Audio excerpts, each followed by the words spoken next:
the numbers just don't work very well right now at 6, 7, 8% interest rates. And so creative finance comes in though as a very, very powerful tool. So what is creative finance? Well, I'm going to say what it means to us, because you and I both know it's broad. But to us, It means just buying on your own terms. And to us, that means one of three ways.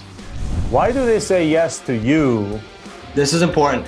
We lean on a few things. It's our average as a family company with our own deals is about 75 to 78 grand, along the lines of what you just said.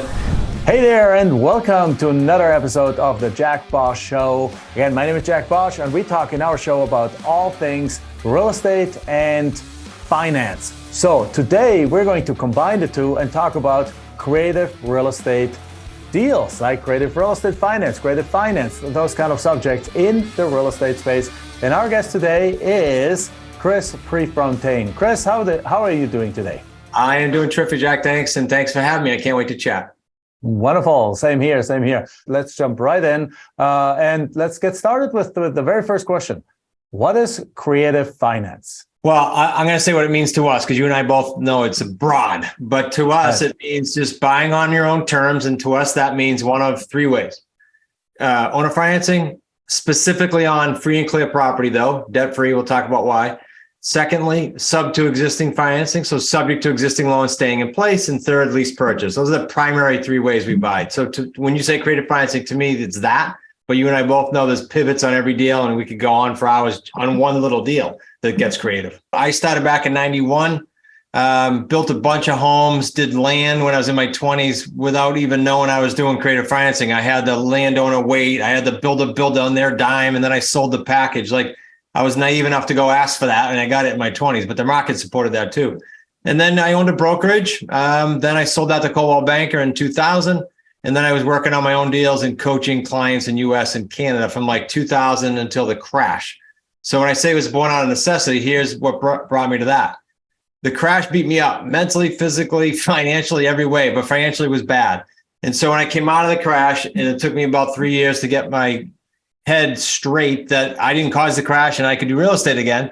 Once I figured that out, I said, okay, what are the sort of the rules that we're going to operate by? What's the box of rules? And that was, I had no money.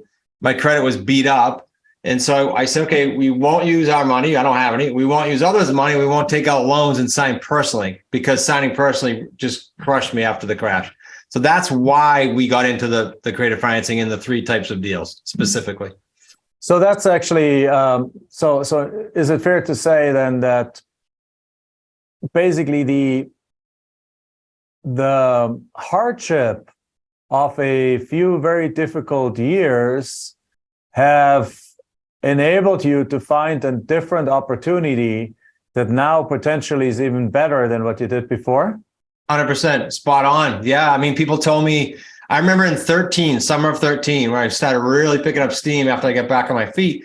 And people said, you're crazy to buy after what you went through, and the market's not good. You know, everyone was against it. But that laid a major foundation. And now look what's going on. You and I both know creative right now is huge demand post-COVID, just huge. So it's great. Yeah, with interest rates as high as they are right now, there's very few deals that actually pencil that make sense, unless you kind of like committed to buying that house. It's your dream home and you want to live there for the next 30 years. Then really nothing matters, because that's just what matters. And then if interest rates go down, you can refinance down the road. But as an investor, the numbers just don't work very well right now at 6, 7, 8% interest rates, or wherever they are. But let's say 6% interest rate at the time that we do this. And so for creative finance comes in though as a very, very powerful tool. So okay, let's jump in. So let's which one of the three we want to pick first, and how does it, and then walk me like through a deal of it. How does it typically look like? And particularly walk me through a deal of why this, it says like why this works particularly well right now. Yeah, let's go in the order I said it then. Let's go owner financing, right? I'll think of a lower. You earlier mentioned that particularly for free and clear properties. Yeah. So I want to make sure we don't leave that uncovered. It's a super important component when I explain to you how we exit and with our trademark 3 paydays. So this is going to be an interesting tie here into the economy. So let's just use a lower end deal, because I have it in my head. My son and I did it, 7, 8 years ago. The gentleman was an expired listing, so that's how we found it.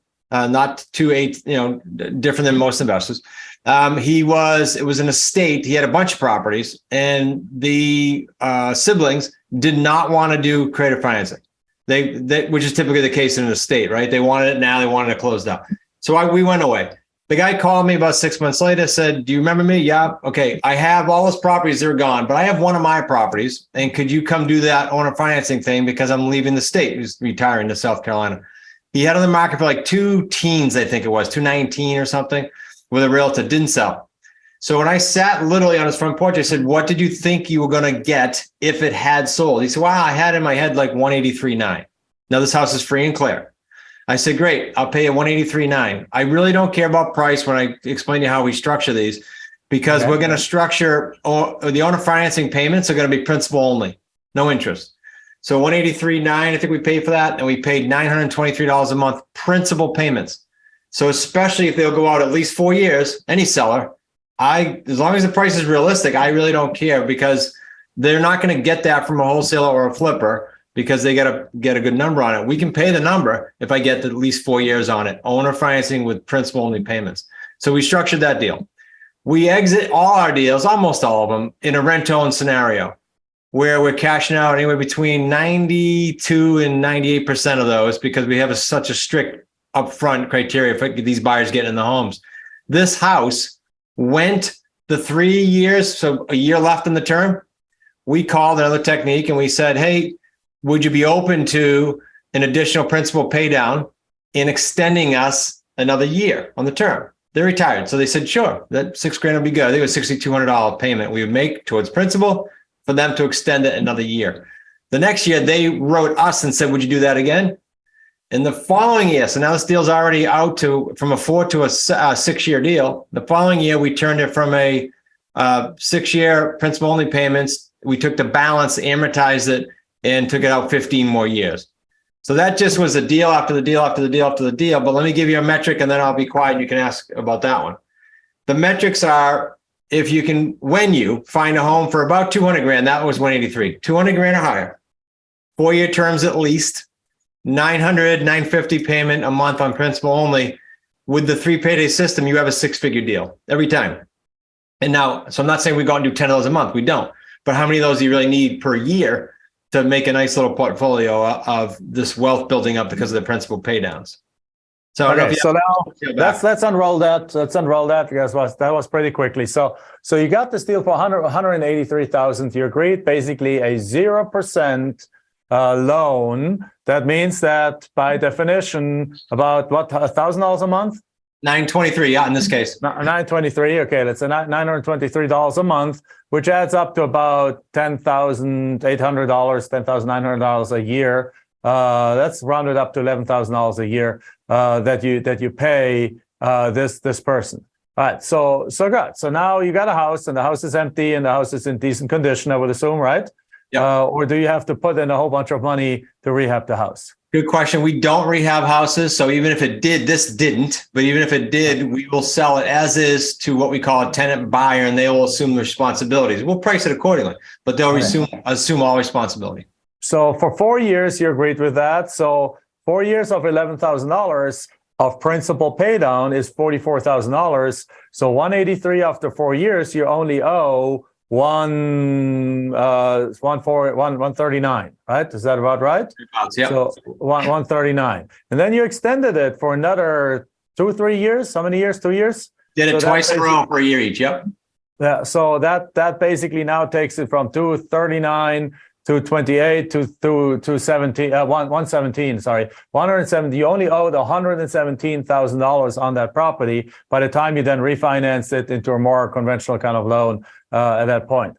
And so now that's on the in a way expense side of it. It's not expense. It's also equity. Yeah. Because the deal is, in the meantime, the deal is not worth 183. The property now goes up in value, and perhaps by the time you're done with that, it's worth, in that market that you did it, probably 250, right? Or 200. So there's this component in there. But then you also sell it to, you do have a tenant buyer, which is a lease purchase or a lease option agreement.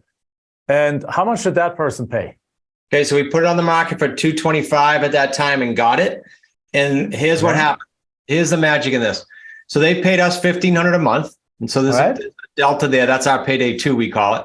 They put down 15 or 20 grand to come into the home, or they wouldn't have got in. That's our payday 1. And then the payday 3 is all of that principal you just accumulated that you just said, as well as that small markup that we had. That deal's about 130, 40 grand deal. All right. So then, so let's summarize that. And then that basically, so they paid $1,500 a month. And you also indicated before that because they put down 15K, 15 to 20K, that's your payday number. That's your payday number 1 that they put down. Right. Then the agreed upon purchase price is $225,000. You said, right? Yeah. Okay, so they agree that they eventually will buy that at $225,000, but until they buy that, they're just paying rent.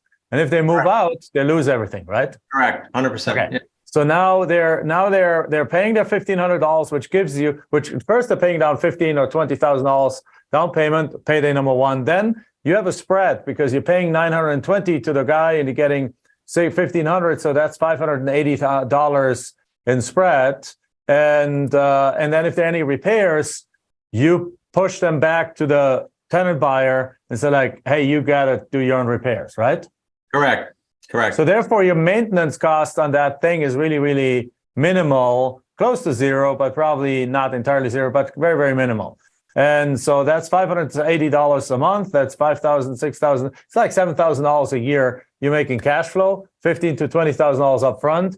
And then when you sell it for $225,000. Let's say if you do that after 6 years, or in this case, did this tenant buyer actually buy it? Yeah, they did. So we got the extension and about a year into that last extension. So we're probably at year 6.5-ish, closer to 7. They end up cashing it out. So all that you said is correct, Jack, if they don't have a life event, right? So about 2 to 5% of ours do have stuff happen no matter how well we qualify. But yes, that one worked well. But even if it happens now, basically 6.5 years later, you're selling it for $225,000, but how much do you owe at that point? We made the calculation. At that point, you owe about $120,000 on that house. So you're selling for $225 minus closing costs. You make an extra $100,000 in that moment into your bank account. So the total profits on that deal, therefore, is $100,000 on the sales side, 15 to 20 on the front end, and about $6,000-$7,000 every single year. 7 times 6 is what is 7 times 6? 42. For 42,000 plus 15 to 17. Let's say that's puts us at 60. So you're making about $150,000 to $160,000 on that deal over a 6.5 year period. Is that about right? Yeah. The only thing that was slightly off is they will get credit, just like any other deal, any other buyer, on the 15 grand. That'll come off when they go to finance it because they pay. That's a down payment. So true, correct. We were like 148 or something, 138 there, something like that. Yeah. Okay, so then we're basically, roughly speaking, at $140,000. Thank you. That's a good point because people overlooked that, and I have just overlooked that. So great. So you don't add it up because it's 225 minus the 15 or 220 that they paid off. So we can't double count that. Great, fantastic, and that makes sense, and it also makes double sense for that. Now, let me have you explain it. Why, in this case, is it such a big, important factor that this property is free and clear? Well, the principal pay down component is enormous in every conversation. Like I had 2 before this show. Every conversation is, I'm not so caught up in your price as long as I can get my term, and they don't need a down payment. So most of these people that are free and clear presumably are okay financially, or they would have already taken money out. And so therefore, they usually don't care about the down. They want their best price, and I want the best term. Now, obviously, this also works if the property does have a mortgage. Then you add the component of what's called a wrap, right? So then you make sure that, in this case, if it's 900 something and they still have to pay a $600 mortgage, then you're obviously only making the $300 in between, which takes that component down. And then overall, because there's interest in it, takes the equity paydown component down. So the entire deal turns from a $140,000 deal probably more into like a $50,000, $60,000, $70,000 deal. Still not bad, but it can cut down the deal on every end of it. Yeah, our average, you're spot on, because our average as a family company, and then we have the students. Our average as a family company with our own deals is about 75 to 78 grand, along the lines of what you just said. And students range from low of 45,000, actually one out in Arizona with kind of a lower end area where she is, all the way to 250,000. I think we have one closing next week at like 182 on a payday 3. Let's move on into the second way of doing those deals. And so tell us about that one. Well, the sub 2 deal was it's almost a complete opposite as far as the seller type, the avatar, as the owner financing, because the owner financing, as we just both said, they're usually okay financially. They set themselves up right. A sub 2 for us, our experience has been most of these people need debt relief right away, or they have another house or a COVID, whatever it might be, a life event. And so they're they're willing to deed the house over as fast as possible. So a sub 2 just means, for those that might be newer, I'm going to buy your home and the loan's going to stay in your name. That means I'm not guaranteeing the loan. You are. I'm not assuming it. I'm making the payments on your behalf until such time I cash it out. So there's no clock ticking as far as a term. Yeah.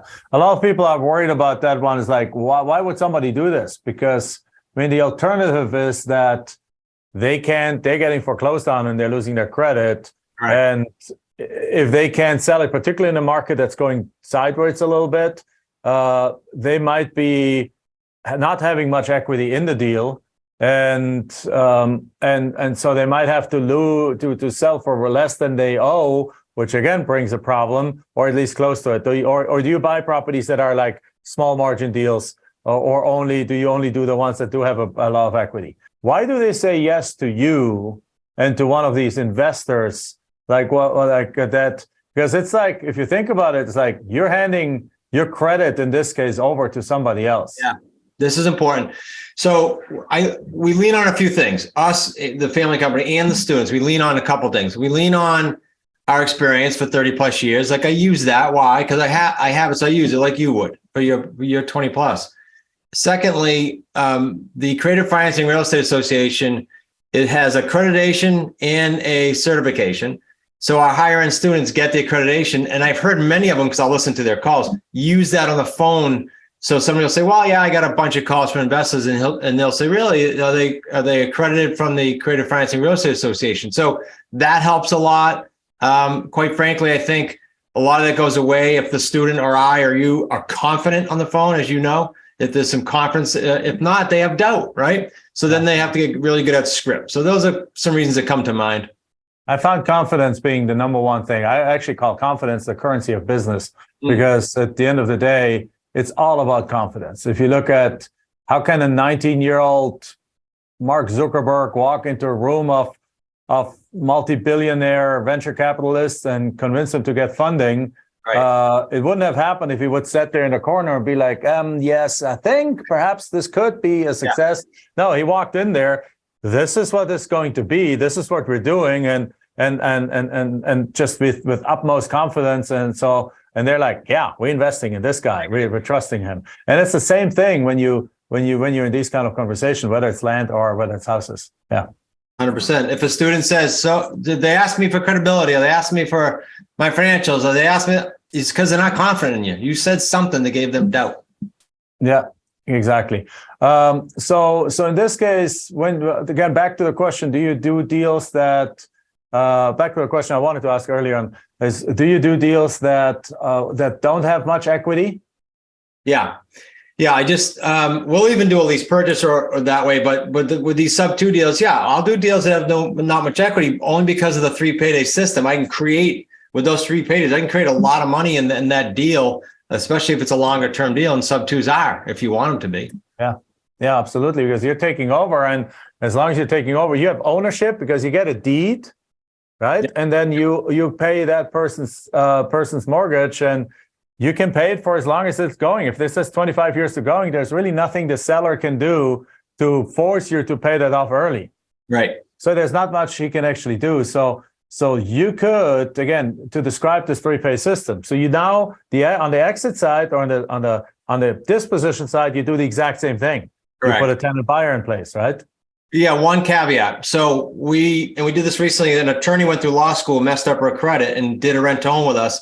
And we say, all right, here's the deal. We're going to do the rent-to-own just like you came in our office thinking. We're going to do that for at least 2 years. We're going to see your history of no lates. We're going to also expect you to get your payment up to about 20%. And if you do those two things at the end of the 2 years, if you want, we will owner finance you instead of you going to a bank. And they're usually ecstatic because I don't have a clock ticking on the term. I'll open that option up. And that's more advanced, but that's a cool way to do it too, because now you're adding to the 3 paydays.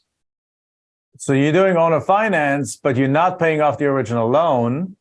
Right. So you're basically doing a wrap on that end. You're turning it from a lease where they're release with an option to buy to then you're turning it into a true wrap where you do a seller financing agreement that wraps around the old mortgage that you're still paying. Correct.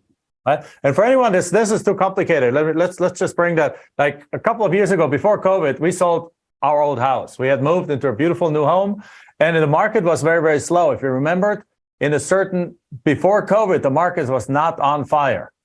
So there was actually talk about the market had peaked and so on. And ours was a nice house. It was like, let's say, $1 million home. So we put that property on the market and it just wouldn't sell until, and we still had, we had a small mortgage on it. That's like $300K or something like that. But what happened is when we finally had a buyer coming in that says like, hey, I put down $50K, and I'll do a seller financing on it. When we're like, okay, let's do it. So what happens is that they paid us something like $5,000 a month, but our mortgage payment was less than $2,000 a month. So what we did is we basically used the same title company that was serving our loan, and they now basically started serving, or the title company closed on it, and they made sure that every month that the $5,000 that came in, that our loan was paid from that money, and the difference was sent to us. Yep. So right there, basically, they made sure that I'm not all of a sudden going to stop paying my mortgage, and therefore now I'm losing the house and I'm just collecting $5,000 from the guy until it gets foreclosed on. Obviously, that would have been stupid because I have a lot of equity in there, but people sometimes do stupid stuff. Yeah. So in this particular case, as basically I was still paying my loan, and they were paying me way more. So what happens is we advised the title company to just pay off the $5,000 came in, pay $2,000 to pay down, continue paying our loan, and send $3,000 to us. So that was a good thing because with that we got basically our $1 million price, and he was waiting for a big chunk of money like a year later. That's what I was going to ask you. And so there was clear. And we checked on that and so on, and it was legit. And so when that happened, less than a year later, he cashed us out and he refinanced, et cetera, et cetera. So this works. In this case, it worked really, really well. But the concept of a wrap is very, very comfortable. You keep paying a lower pay loan, and you receive and you sell it for a higher price at a higher payment, and you get to keep basically what's called the spread in the middle. So I love that. That's an extra kind of thing. So you do step one, buy it subject to. Step two, lease option it. And then once they reach certain criteria, certain thresholds, you then turn that into a seller financing deal, and you basically have a wrap in place. Very creative, very cool. Like it. Yep. No, it's awesome. And you nailed it by regurgitating it. So you've done it a few times. Oh yeah, I mean, we do things like that with land. You pick up a piece of land that you promise them a $300 a month payments, and then you go sell it on an $800 a month payment, and you make $500 in the middle. I mean, it's happening. It's happening all over the place. Just wanted to explain it if one of our listeners is brand new to real estate and doesn't know the terminology and all this, how this all works. Yeah. So let's go into the last way of doing deals. Yeah, lease purchase. Lease purchase is nice comfortable, I should say, for a new person. Here's why. Our lease purchase contracts are built in with a simple $10 deposit. The lease purchase contract allows you to tie up the property, control the property. We still exit it the same way. You're just controlling it differently, and you're not taking title. And quite frankly, the seller is probably more comfortable if they're in a mode where they can stick around and they don't mind it being in their name because the title didn't leave them. Let's use some numbers. $300,000 house, $250,000 mortgage. They didn't sell in the open market, or they want to protect the full 50 grand and they just couldn't do it otherwise. We say, look, Mr. and Mrs. Seller, we'll pay you on or before 36 months. We're going to pay you the 50 grand, and we're going to pay off the remaining mortgage balance, which won't be 250 anymore. and we're going to pay their mortgage payment in the meantime. We're also going to take over all responsibility for repairs and maintenance. To your earlier point, though, most of that's getting passed on to the tenant buyer. And then on the exit side, it's the same thing. So in this case, you actually are buying it, but you're buying it with what kind of document do you use? A land contract or? No, it's actually a lease purchase contract. So our agreement with the seller is just a lease purchase, but the lease purchase does say on or before a date, we're going to cash that out with our buyer's financing. It's clear in there. We have the right to sublet it out. All right. So when we do land deals, we actually, one of the way is a lease purchase agreement, where we typically structure it such that somebody makes a lease payment and we give them a credit of towards the purchase price for a portion of the rent, which basically mimics interest and principal. So if they pay us $1,000, we say $300 of that goes towards the future purchase price and $700 goes, it's just a lease payment. When you do this, it's a little bit different though. Yeah, we don't give them any credit towards the principal. And you don't get any, or but on the acquisition side of things. Oh, on the acquisition side, keep in mind, so let's use the numbers I gave you, $250 underlying debt on this person's home. Yeah. We're going to be paying that every month. All we locked in for them at the end of the 36 months is that 50 grand difference between 300 and 250. We locked in that 50 only. We're going to give them 50 at the end and then pay off whatever the balance is at the time of financing. So it's lower. We get all the benefit of principal paid up. So but you're technically saying like you're renting it from them. Lease, yeah. You're leasing it from them, and a part of it is that within 3 years, you're then going to pay them off. So that's what makes it not a lease option, because there's a distinction, and that's the distinction I'm going towards. A distinction between a lease option agreement and a lease purchase agreement. Correct. Can you explain the difference? Yeah, well, an option says to my seller, which I don't think that'd be an easy sell, but it would say to my seller, I have the option to, I can leave after 3 years if I don't have to buy it. And I only put a $10 deposit down, so I don't think that would make them too comfortable. The lease purchase agreement we have says on or before 36 in this example we're using, you are getting cashed out by my end buyer through financing. And if you don't, I'm saying contractually that that's going to happen. And so we can't have a headache with that. So before we put a buyer in, they've got to be vetted. They've got to have a mortgage ready plan that is far earlier than a 36 months. So we don't run into a headache. So yeah, so great. So thank you for that clarification. So again, lease option is like to the seller, it's like pie in the sky. It's like I'm renting it, and perhaps down the road, if I feel like it, and if I have the right finances together, and if I really love the house, then maybe I will buy it from you and buy it from you. And a lease purchase is like I'm committing today to pay you, and that's very smartly done. Typically, lease purchase agreements have like I'm committed to paying you $250,000 or $300,000 for this house. You're not saying that. You're saying like, I'm committed to paying you the equity that you have today, $50,000, and paying off the remaining loan balance. Very, very smart. And on top of it, I'm committing to pay your mortgage payments from now for the next 36 months. And the logic behind it, very, very smart, is that in 36 months from now, you're not paying $300,000 for the house. You're paying the $50,000, and the mortgage balance, which at that point is not $250 anymore. That mortgage balance might be $220, right, or $230. So you're right there saving yourself on the deal $30,000 that the seller doesn't even notice you're doing. Right. So we always talk that way too. So this I drill into the students when you have the conversation, especially like on a for sale by owner or an expired. What did you think you were going to net? That's the number I want to know. Because they might not tell me 50. They might say, well, realistically 36. Great. I'll pay you 36 and I'll pay off your mortgage at the end. That's all I want to know is net. I don't talk price. No, I like that. Enjoy that. Very, very cool. I like how you think about this. I like how you go about this. Very structured, and yet different options for different situations. Great. How can somebody? You mentioned multiple times you have students. How does somebody find out more about you and learn how to learn from you? Yeah, thank you. A couple things. I got a free book for all your listeners, hard copy too. It's not one of those offers that says, get a free book and then we got to send you either electronic or put in money for shipping. No shipping. So they just go to wickedsmartbooks.com/Jack. They'll get a free copy. I've thrown some other books in there probably, but they're the best sellers.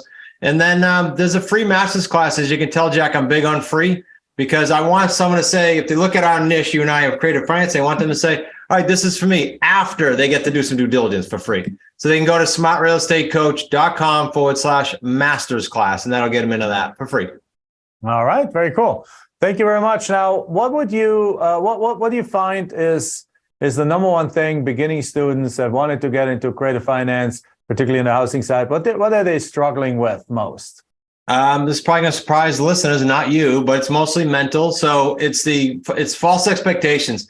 There's just so much. I want to know if you agree with this after I say it. There's so much garbage being marketed that's simply has one goal: market this product out the door, and then there's nothing behind it. And so these people have all these false expectations of getting rich tomorrow, and there's too many shiny objects. So it's the expectations. You got to be at this thing, in my opinion, for 3 to 7 years. Then you can judge yourself, but don't go chasing the shiny object. I like that. I particularly like this 3 to 7 years. I mean, people have no problem going to college for 4 years to learn something where they marginally make more money than they made before they went to college, or they went to, or particularly if they had a master's, they have a college degree and then they work somewhere and make 50 grand, they go to college, spend another 200 grand on 2 years master's program, come back and make 60. That doesn't make any sense. It doesn't make any sense other than they had 2 years of fun in college, again, which I'm all in favor. I went to college for 7 years. I have 3 college degrees and they haven't helped me in anything concerning real estate. I mean, I created my wealth only by doing things, and even that took several years. So the thing is that I think people need to understand that there's no such thing like get rich quick. You learn a bunch of skills that help you in the rest of your life, help you with everything. Because if you know how to confidently speak to a seller, that's going to help you confidently speak to a customer, help you confidently speak to your boss, confidently speak up in a conference room with a bunch of people. What I found is that when I started doing real estate, I got promotions in my job because even though I put less work in there, because I basically did less stuff and focused more nights and weekends on my own business, doing the work, I became more visible and actually got quicker promotions, or got more promotions quicker. Because I started showing up more with the skills that I learned over here. Right. Couldn't agree more. Yeah. So it does take a few years in many cases to reach mastery. Nothing happens over time. Now, does that mean you can't make a deal within like 90 days? No, it doesn't mean that. You can totally, in most methods out there, you can get a deal in 30, 60, 90 days if you put the pedal to the metal. But mastery and really knowing the ins and outs, I would 100% agree, takes a few years. Good. Well, guys, with that said, thank you very much for listening. Chris, thank you so much for being on the show with us today. I really loved going into the details of that. I hope I didn't grill you too much on that. I mean, I just wanted to make sure that we got all the details out of it. And I think this is fantastic, a really great selection of 3 methods for creative real estate investing in the housing area. And if you want to know more, go to the links that Chris mentioned. We're going to obviously put them into the show notes. We're going to put them into the comments. If you watch this on YouTube, make sure you go below. It's going to be there if you listen to it on iTunes or any of the other platforms. Go into the show notes. And with that said, thank you very much, Chris. Thank you. Appreciate you having me. All right. And with that, that's the end of our episode. As always, make sure you go to the top. Make sure you give us 5-star reviews. You subscribe. You go on YouTube. Check that notification box. Wherever you see this or consume this, make sure you subscribe. Make sure you share. And there's many more sessions to come that are just like that, where we go into the nitty-gritty of all things real estate and finance. Thank you very much.